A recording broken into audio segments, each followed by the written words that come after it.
Right, macromolecules, macro, big molecules, sometimes called giant covalent structures. So the idea here is that covalent bonds are formed between atoms, but then the structure continues, I'm going to say to infinity, but it continues for many, many thousands, if not hundreds of thousands, millions of atoms. Okay, so macromolecules are formed when many atoms join in a three-dimensional structure of covalent bonds, giant covalent structures. Now, it's worth a mention here because two of these diagrams are actually forms of carbon.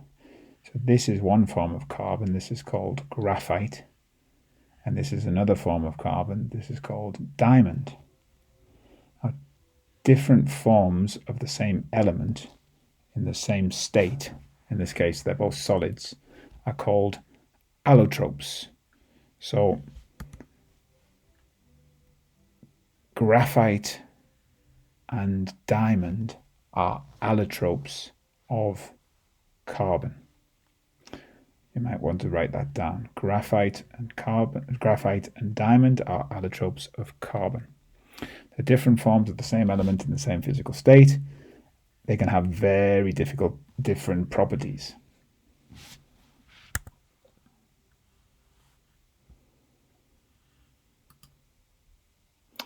Macromolecules, big molecules, sometimes called giant covalent structures. So essentially what you have are many, many atoms linked together by covalent bonds, and they go on for many millions of atoms. So they form this giant structure.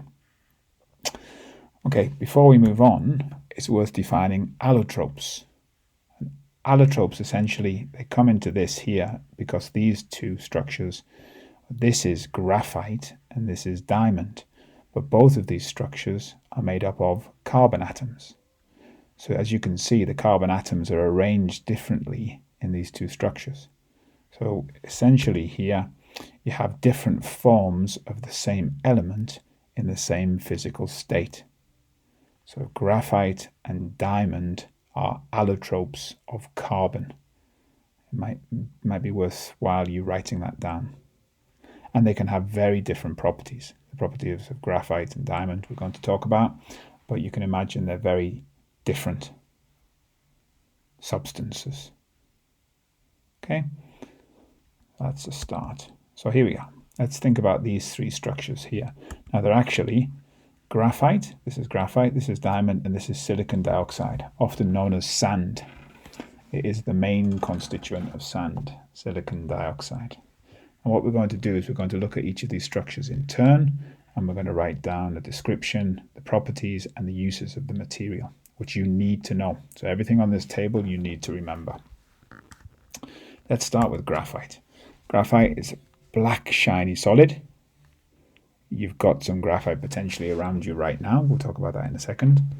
There are lots of layers of carbon atoms, and each carbon atom is joined to three others. So if you choose any carbon atom in this layer, for example, that one, it's joined to that carbon, and to that carbon by covalent bonds, single covalent bonds. So what happens is, in these layers, hexagons are formed. Obviously, this is a 3D perspective picture. If you laid these flat, these would be hexagons.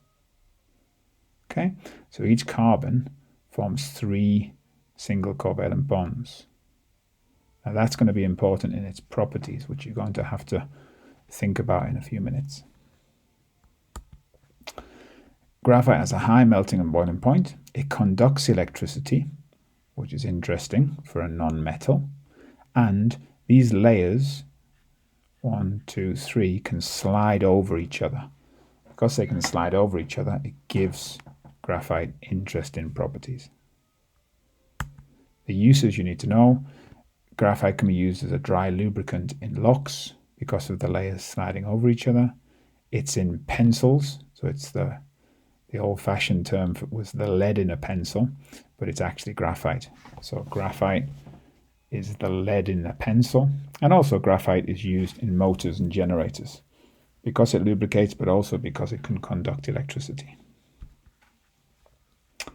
Diamond, the other allotrope of carbon. You know it forms transparent colorless crystals. In this case, let's find a carbon atom in the center of the structure. That one there, for example. Each carbon in the structure is linked to 4 other carbons by 4 single covalent bonds.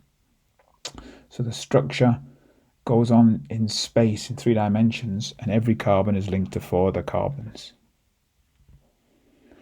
This forms what's called a tetrahedral structure. If you think of a tetrahedron, which has got 4 sides, it's called a tetrahedral structure, and a 3-dimensional lattice is formed using these little tetrahedrons.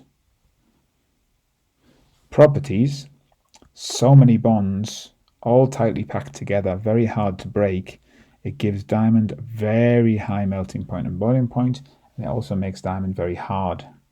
And that's useful when it comes to cutting and drilling. So very fine pieces of diamond can be embedded in metal, and they can be used to cut and drill hard materials. It's also used in jewelry, as you'll be well aware.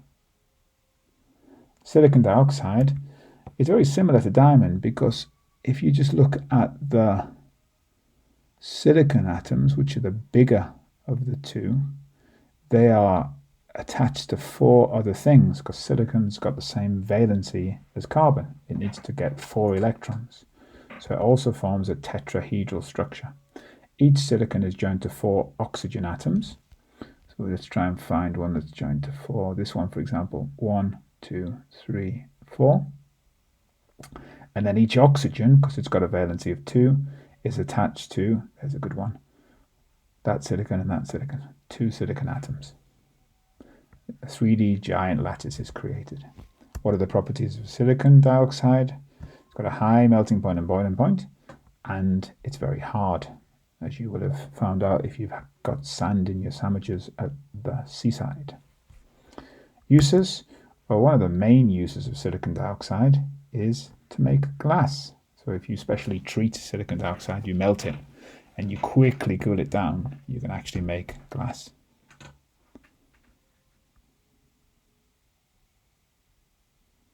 Very interesting materials. Macromolecules. Read the pages indicated and try the questions.